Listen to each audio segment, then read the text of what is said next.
오늘 함께 보실 하나님의 말씀은 창세기 37장 1절에서 7절 말씀입니다. 창세기 35장 1절에서 7절 말씀입니다. 여러분하고 저하고 함께 교독하겠습니다. 하나님이 야곱에게 이르시되 일어나 베델로 올라가서 거기 거주하며 내가 내 형 에서의 낯을 피하여 도망하던 때에 내게 나타났던 하나님께 거기서 제단을 쌓으라 하신지라. 야곱이 이에 자기 집안 사람과 자기와 함께한 모든 자에게 이르되 너희 중에 있는 이방 신상들을 버리고 자신을 정결하게 하고 너희들의 의복을 바꾸어 입으라. 우리가 일어나 베델로 올라가자 내 환난 날에 내게 응답하시며 내가 가는 길에서 나와 함께 하신 하나님께 내가 거기서 제단을 쌓으려 하노라 하매 그들이 자기 손에 있는 모든 이방 신상들과 자기 귀에 있는 귀고리들을 야곱에게 주는지라. 야곱이 그것들을 세겜 근처 상수리 나무 아래에 묻고 그들이 떠났으나 하나님이 그 사면 고울들로 크게 두려워하게 하셨으므로 야곱의 아들들을 추격하는 자가 없었더라. 야곱과 그와 함께한 모든 사람이 가나안 땅 루스 곧 베델에 이르고 다 같이 읽겠습니다. 그가 거기서 제단을 쌓고 그것을 엘베델이라 불렀으니 이는 그의 형의 낯을 피할 때에 하나님이 거기서 그에게 나타났음이더라. 아멘. 오늘은 창세기 35장 1절에서 7절 말씀을 가지고 베델의 예배를 회복하라 하는 제목으로 하나님의 말씀을 전하도록 하겠습니다. 우리는 지난주에 이 밧다라람에서 떠난 이 여행, 바로 이 야곱과 그 가정이 떠났던 이 여행이 목적지를 상실하게 됨으로써 그 가정 안에서 크나큰 문제가 일어나는 상황을 우리가 살펴보았습니다. 이 베델로 올라가라는 명령을 받고 죽음을 무릅쓰고 여러 번의 죽음을 무릅쓴 과정을 통과해서 가나안으로 이들이 들어왔잖아요. 그죠? 근데 묘하게도 처음 떠났을 때 하나님께서 명령하셨던 그 목적지를 상실해버렸어요. 라반을 피해서 야반 도주하듯이 도망쳤지만 어느새 붙잡혔었잖아요. 근데 하나님께서 그 전날 라반에게 꿈 가운데 이 겁을 주시고 두려움을 주심으로 이들이 라반을 어떻게 할 수 없도록 하나님께서 만드시지 않았습니까? 그로 인해서 이 야반과 그의 식솔들은 이 죽음을 면할 수가 있었죠. 그러고 나서 가나안에 들어와서 어떤 일이 있었습니까? 이 죽기보다 보기 싫었던 형 에서의 얼굴을 대면하는 일이 앞두고 있지 않았습니까? 그로 인해서 얼마나 떨었습니까? 그때도 하나님께서 자기의 얼굴을 먼저 보여주시고 야곱이 아닌 이스라엘이라는 새로운 이름을 주심으로 그가 승리할 수 있다라는 것을 이겨낼 수 있다라는 용기를 주심으로써 그가 어떻게 했습니까? 형을 대면하여 살아나는 일을 또 경험하지 않았습니까? 근데 그 모든 일을 경험하고 나서 가나안으로 들어왔는데 어떻게 됐습니까? 베델로 가지 않았어요. 베델을 잊어버렸어요. 또한 위기를 넘긴 야곱은 더 이상 베델을 찾을 이유가 없어진 사람처럼 세겜에서 땅을 삽니다. 세겜에서 땅을 샀다라는 것은 그곳에서 다시 정착하겠다라는 의지를 분명히 한 것이었죠. 그래서 그 사람은 세겜에서 어떻게 했어요? 땅을 산 이후에 그곳에서 예배를 드렸어요. 제단을 쌓고 엘 엘로의 이스라엘의 하나님, 하나님은 이스라엘의 하나님이다라는 의미에서 고백을 하며 하나님 앞에 예배를 드리는 장면이 우리 33장 제일 뒤편에 있습니다. 근데 그 예배는 하나님께서 원하신 예배가 아니었어요. 하나님은 어디 가서 제단을 쌓으라고 했습니까?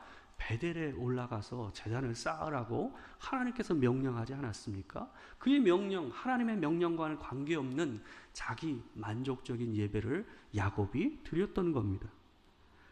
여러분, 그렇게 이 야곱과 그의 가족들은 이 세겜 땅에서 약 10년 이상을 갖다가 거기서 머물렀어요. 상당히 긴 시간을 거기서 머물렀던 거죠. 근데 그 10년의 세월 동안 어떤 일이 있었습니까? 가나안에 있었던 우상들과 그 세속적인 문화에 그들이 자연스럽게 스며들어 버리는 거예요. 그로 인해서 결국은 터질 게 터지게 되죠.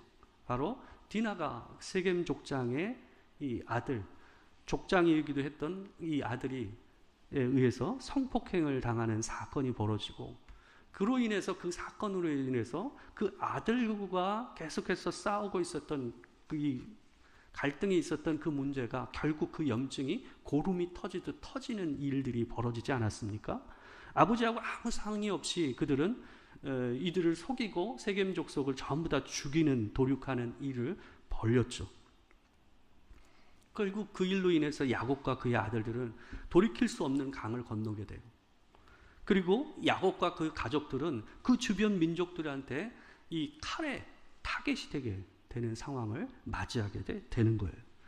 그때에 하나님께서 나타나셔서 오늘 본문 1절 말씀처럼 베델로 올라가라 라고 다시금 그에게 처음 이 밧단 아람을 떠날 때 주셨던 그 명령을 다시 주시는 장면이 오늘 본문 1절에 나옵니다. 우리 1절 말씀을 같이 한번 읽어보겠습니다. 자, 시작. 하나님이 야곱에게 이르시되 일어나 베델로 올라가서 거기 거주하며 내가 내 형 에서의 낯을 피하여 도망하던 때에 내게 나타났던 하나님께 거기서 제단을 쌓으라 하신지라. 여러분, 하나님은 베델로 올라가서 처음 야곱이 형을 피해서 도망하던 때에 나타났던 그 하나님께 제단을 쌓으라 라고 명령을 하고 계세요. 여러분, 야곱은 베델로 올라가 제단을 쌓으라는 명령이 무슨 의미였는지를 정확히 알았던 것 같아요. 단순히 하나님께서 베델로 올라가라고 다시 얘기하는 그 말이 너희 예배의 장소를 바꾸라, 장소를 바꿔서 예배를 하라, 이 의미가 아니었다라는 것을 이 야곱은 알았던 것 같습니다. 다시 하나님 앞에 설 수 있는 사람, 다시 하나님을 예배할 수 있는 가정으로 거듭나라라고 명령하시는 말씀이 바로 베델로 올라가라라는 말씀의 의미였던 거예요.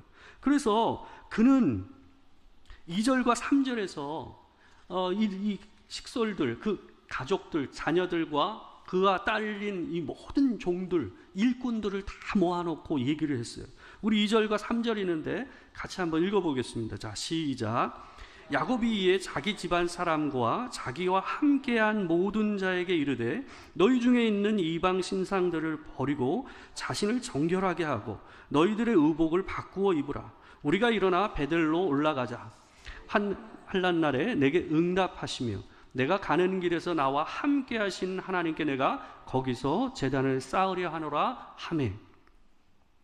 여러분, 야곱이 그 가족과 식솔들에게 한 명령은 3가지였습니다. 첫 번째는 뭐냐 하면 너희들이 가지고 있는 모든 이방 신상을 버리라 하는 거고, 두 번째는 너희 몸을 깨끗하게 하라, 정결하게 씻어라 라는 거고요. 세 번째는 너희가 지금 입고 있는 입을 벗고 깨끗한 옷으로 다시 갈아입으라 하는 이 3가지 명령을 지금 하고 있습니다.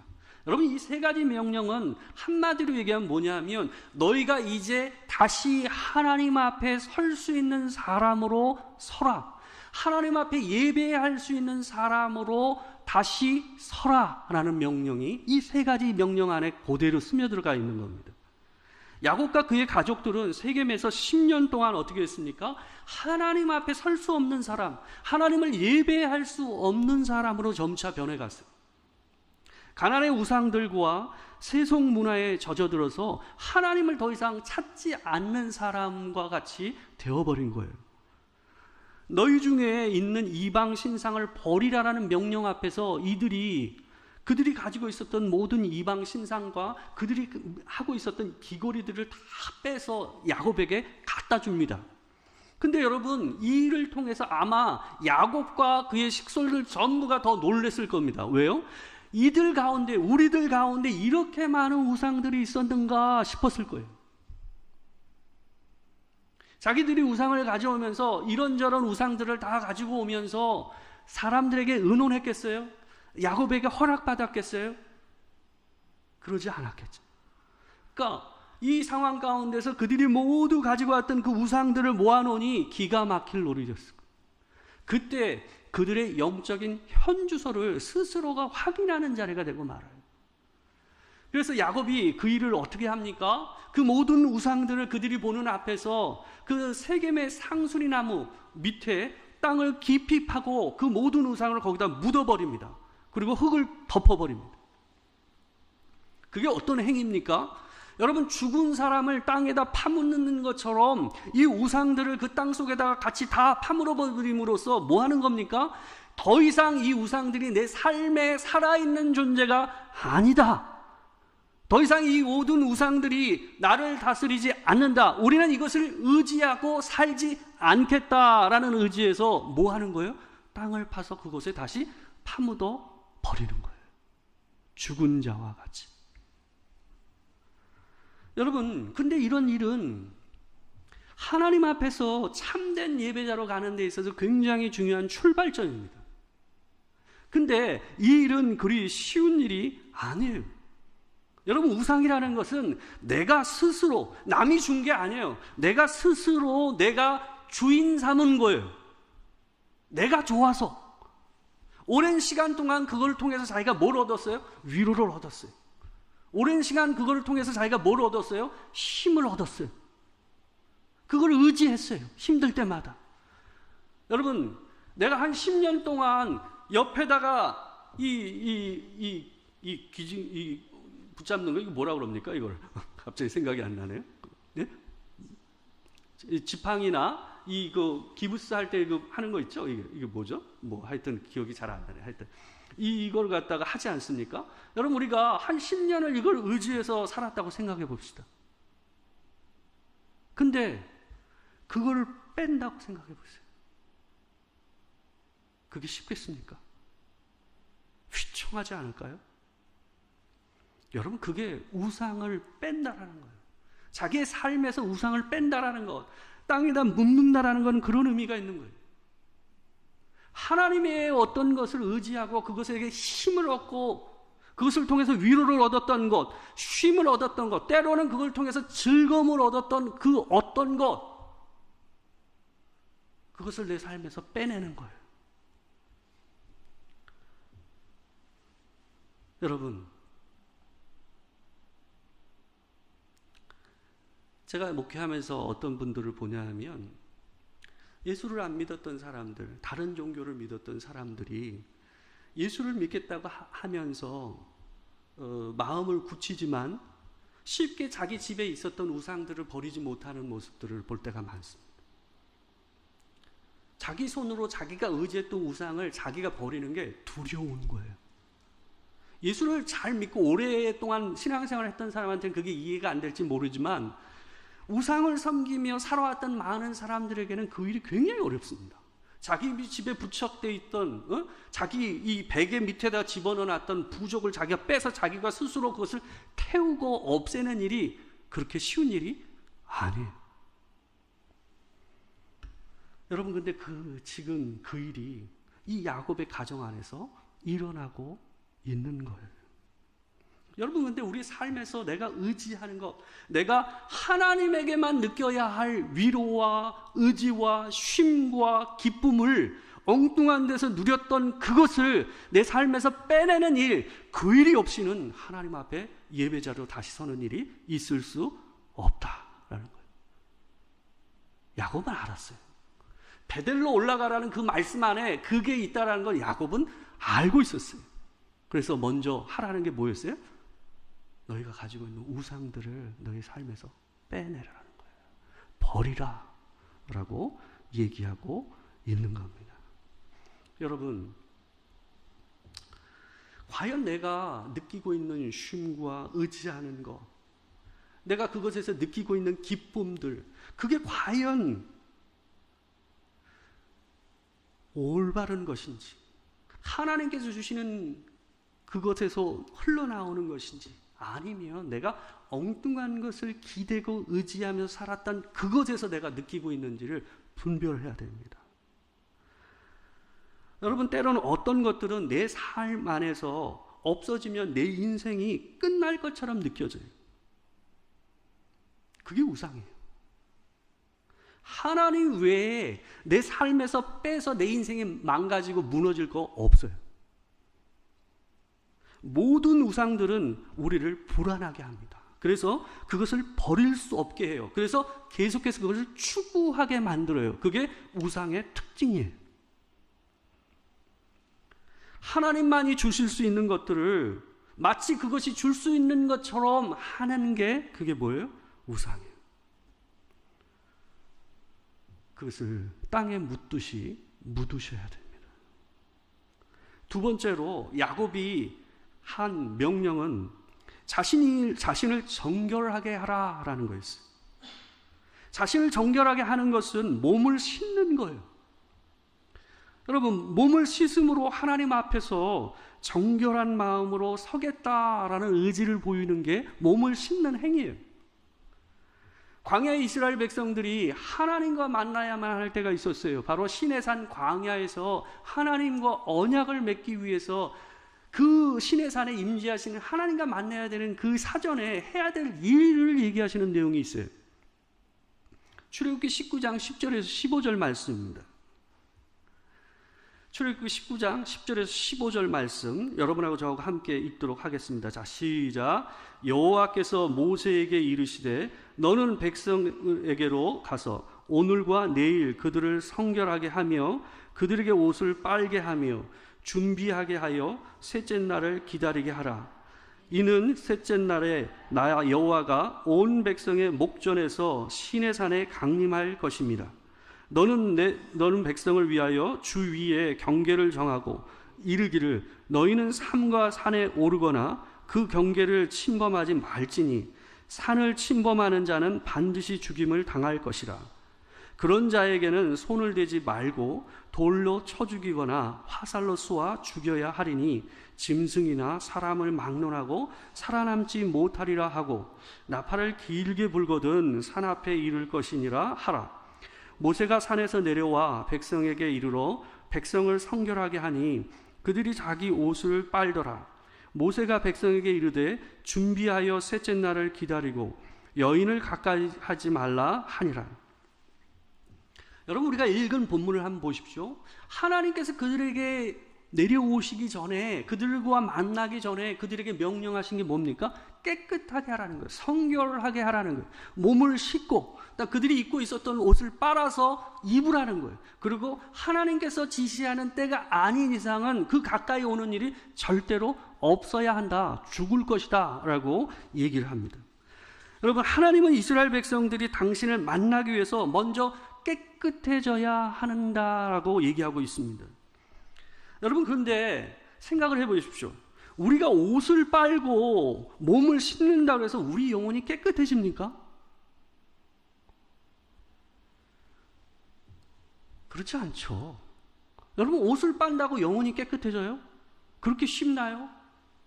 근데 왜 하나님께서 이스라엘 백성에게 옷을 빨고 몸을 씻고 하나님 앞에 만날 것을 준비하라고 얘기하셨을까요? 하나님께서 용납하지 않으시면 하나님 앞에 설 수 있는 자가 없죠. 그렇지만 우리가 몸을 씻고 옷을 빨아서 깨끗하게 하나님 앞에 준비하는 마음의 자세를 갖게 하심으로써 하나님을 만난다라는 일이, 하나님을 만난다라는 그 일이 그냥 허투루 그냥 일반의 주변에 있는 이웃 아저씨 만날 수 있는 일이 아니다라는 것을 이 행위를 통해서 가르쳐 주시는 거예요. 온전히 성결한 삶을 따라서 하나님 앞에 살려고 하는 자가 하나님을 만날 수 있다라는 것을 이 행위를 통해서 알려주시고 계신 거예요. 여러분, 미가서 6장 6절에서 8절 말씀을 보게 되면 하나님 앞에 나아갈 수 있는 방법에 대해서 얘기하고 있어요. 같이 한번 읽겠습니다. 자, 시작. 내가 무엇을 가지고 여호와 앞에 나아가며 높으신 하나님께 경배할까? 내가 번제물로 1년 된 송아지를 가지고 그 앞에 나아갈까? 여호와께서 천천의 순양이나 만만의 강물 같은 기름을 기뻐하실까? 내 허물을 위하여 내 맏아들을 내 영혼의 죄를 말미암아 내 몸에 열매를 드릴까? 사람아, 주께서 선한 것이 무엇임을 내게 보이셨나니 여호와께서 내게 구하시는 것은 오직 정의를 행하며 인자를 사랑하며 겸손하게 내 하나님과 함께 행하는 것이 아니냐. 여러분, 내 삶이 내가 드리는 예배와 부합해야만 그 예배가 하나님을 향한 경배가 된다라는 거예요. 예배는 거룩하게 드리는데 하나님이 말씀하시는 명령 우리 삶에서 이루어지지 않는다고 한다면 하나님 앞에 그 일은 하나님을 조롱하는 일처럼 느껴진단 말이에요.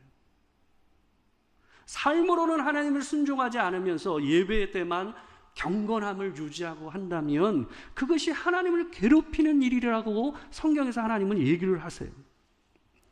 이사야 1장 11절에서 17절 말씀을 보게 되면 하나님께서 이런 이스라엘 백성들의 행위를, 예배의 모습을 아주 괴로워하시면서 이렇게 얘기하시는 내용이 나와요.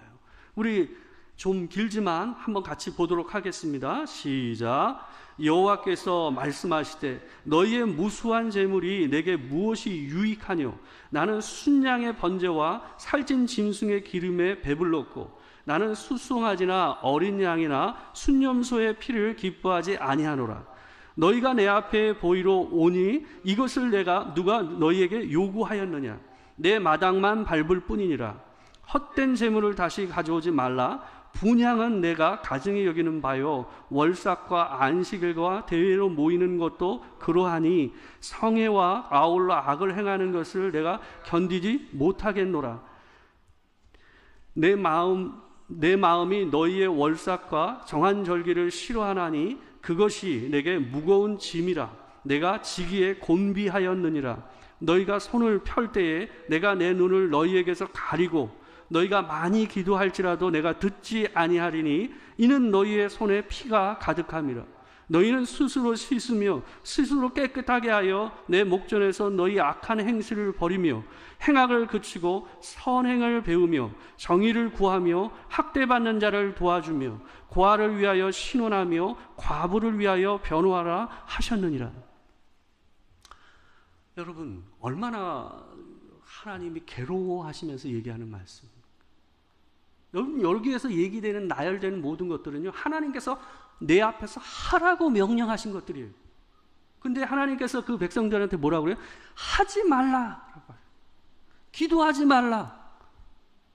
예물을 드리지 말라. 찬양하지 말라. 모이지 말라. 왜요? 손에 피가 가득해. 과부와 고아를 눌러가지고 얻은 재물을 하나님께 올려드려요. 과부와 고아들을 때려가지고 얻은 동물을 잡아서 하나님께 올려드려요. 그게 하나님이 받을 수 있는 예배겠습니까? 그래서 하나님께서 괴롭다 그러시는 거예요. 힘들다. 너희 예배를 보는 것이 괴롭다라고 얘기하고 계시는 거예요. 여러분, 우리가 하나님 앞에서 드리는 예배에 우리의 몸을 싣는 것은 내가 하나님이 주신 명령을 따라서 선행과 정의를 행하겠다라는 마음의 표현을 하는 거예요.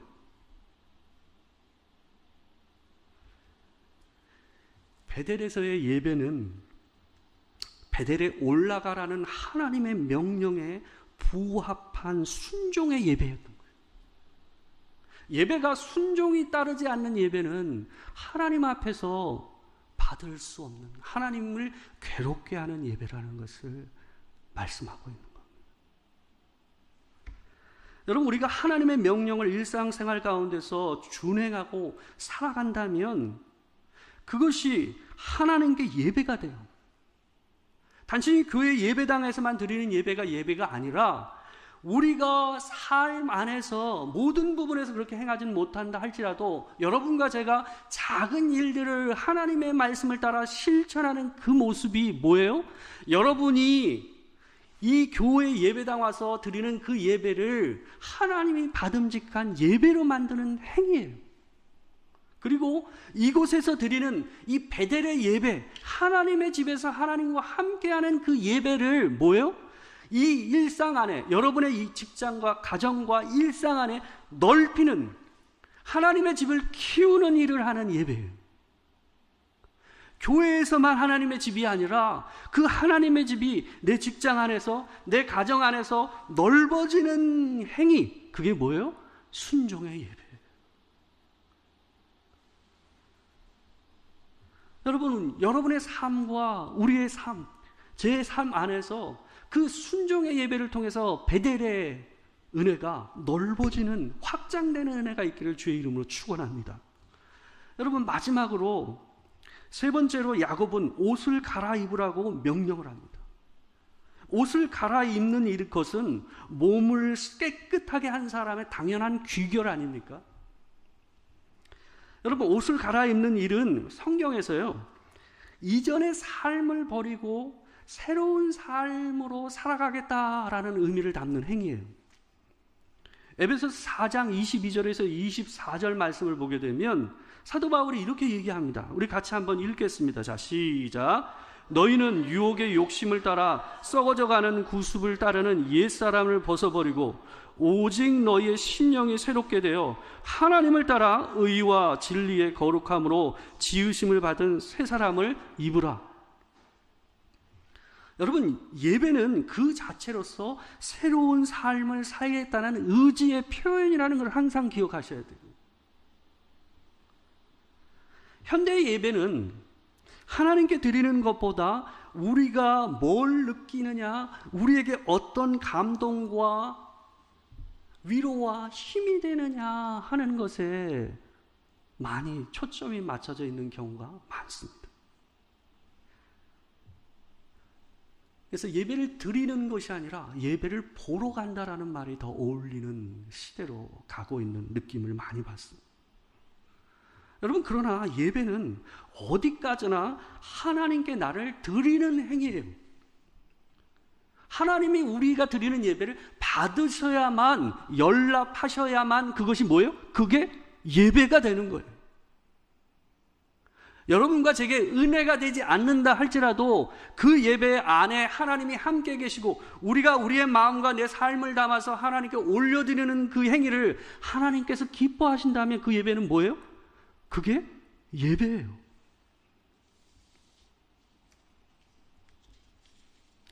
여러분, 예배는 우리의 하나님이라고 하나님을 인정해드리는 행위예요. 내가 무엇을 느끼느냐가 중요한 것이 아니라 예배는 하나님이 받으시는 것이 중요한 거예요. 예배는 자기 만족 아닙니다. 이방인의 예배는 자기 만족에 맞춰져 있었어요. 아까 우리 미가서 말씀 보지 않았습니까? 무엇으로 하나님께 나아갈까? 어떻게 경배를 할까 하면서 무슨 말을 합니까? 내 몸에서 나온 열매, 뭐요? 자기 자식을 하나님 앞에 드릴까? 이런 얘기도 하잖아요. 이방인의 예배가 그거예요. 자기 만족이에요. 하나님이 그것을 기뻐할 것인가에 대해서는 생각을 안 해요. 뭐예요? 내가 이것까지 하나님께 드렸다. 내가 신에게 이런 것을 드릴 수 있는 신앙을 가지고 있다. 뭐예요? 자기 만족이에요.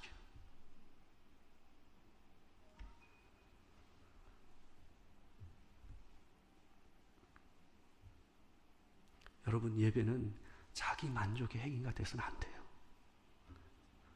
아마 야곱이 세겜에서 땅을 사고 엘로헤 이스라엘이라는 고백을 했을 때 그 세겜에서의 예배는 야곱에게 굉장히 몇 안 되는 은혜되는 예배가 아니었을까요?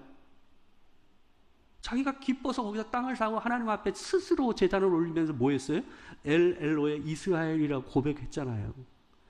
근데 여러분 생각해 보세요. 그 예배를 하나님이 기뻐하셨겠어요? 하나님은 베델에 올라가서 예배 드리라고 했잖아요.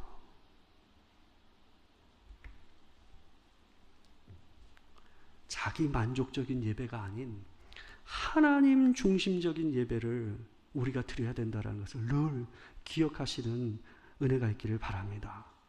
예배는 내가 필요한 것이 채워지기 위해서 드리는 것이 아니에요. 그분이 하나님이시고 우리가 그분의 백성이기 때문에 드리는 것이 뭐예요? 그게 예배예요. 여러분, 말씀을 마무리하겠습니다. 베델로 올라가라는 이 명령은, 이 하나님의 말씀은 예배의 회복을 의미하는 거예요. 세겜에서 자기 만족적인 예배를 드리고 10년 동안 하나님이 원치 않는 땅에서 우상과 더불어 세속적인 문화와 더불어서 뒹굴던 이 야곱과 그 가정을 향해서 하나님께서 뭐 하는 거예요? 너 다시 하나님의 집에 들어올 수 있는 사람이 되라. 다시 나를 높여 예배할 수 있는 사람으로 서라 라고 얘기하는 말씀이란 말이에요. 여러분, 엉뚱한 곳에서 하나님이 주실 수 있는 것들을 느끼고 의지하고 살고 있는 것들을 모두 땅에 묻어야 우리가 온전한 예배를 드릴 수 있습니다. 하나님만 의지하고 하나님만 올려드리는 예배를 드릴 수가 있습니다. 여러분, 베델의 예배는 순종의 예배입니다. 하나님 앞에 온전히 하나님의 말씀을 따라 살겠다라는 의지를 가지고 일상 안의 삶으로 그것과 내 예배가 부합하는 예배, 그게 참된 예배라고요. 그래서 내 베델의 크기가, 집의 크기가 커지는 일들이 우리 일상 안에서 일어나야 한답니다. 마지막으로 베델의 예배는 하나님의 집을 방금 말씀드린 대로 넓히고 하나님 앞에서 온전히 순종함으로 주의 집을 넓히는 예배라는 것을 기억하시길, 자기 만족이 아니라 하나님이 높아지는 예배여야 된다는 것을 기억하시는 여러분과 제가 되길 주의 이름으로 축원합니다. 기도하겠습니다. 우리 한번 우리 자신의 예배를 돌아보며 하나님 앞에 잠시 기도했으면 좋겠습니다. 과연 내가 얼마나 하나님 앞에서 온전한 예배를 드리고 있었는가 하는 것을 돌아보며 하나님 앞에 잠시 기도하도록 하겠습니다. 사랑하는 주여 아버지 하나님, 이 시간 하나님 앞에 엎드립니다. 멀리 떠나 있었지만 스스로 하나님 앞에서 멀어진 줄 생각하지 못하고 살았던 야곱과 같이 하나님, 우리의 예배가 하나님 앞에 온전히 올려드려지지 못한 예배로 서 있지는 않습니까? 하나님, 깨어서 하나님을 바라보며 주의 말씀을 붙잡고 순종함으로 드리는 예배, 깨끗한 물 가지고 하나님을 앙망하며 드리는 예배를 드릴 수 있는 우리가 될 수 있도록 아버지 도와주시옵소서. 내 만족과 내 태도를 따라, 아버지 내 감정을 따라 드리는 예배가 아니라 오직 하나님이 하나님이시기 때문에 드릴 수 있는 예배를 드릴 수 있도록 주님 도와주시옵소서. 하나님, 우리와 함께하여 주시옵소서. 사랑하는 주님, 하나님 앞에 세겜에서 예배를 드렸지만 결국 10년 동안 하나님과도 멀어진 야곱의 가정을 보며 우리를 봅니다.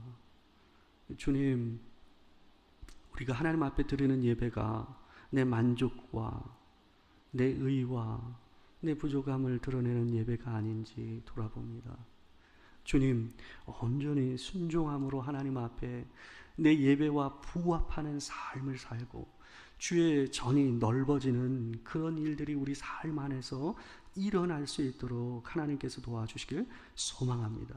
내 만족이 아니라 주님이 받으실 만한 예배를 드리는 성결하고 바른 예배자로 서게 하여 주시옵소서. 지금은 우리 주 예수 그리스도의 은혜와 아버지 하나님의 크신 사랑과 성령의 교통하심이 진정으로 하나님 앞에서 하나님을 참으로 예배할 수 있는 참된 예배자로 서기를 소망하는 이 자리에 있는 모든 도토리교회 성도들과 모든 주의 백성들을 위해 지금으로부터 영원토록 함께 하시기를 축원하옵나이다. 아멘.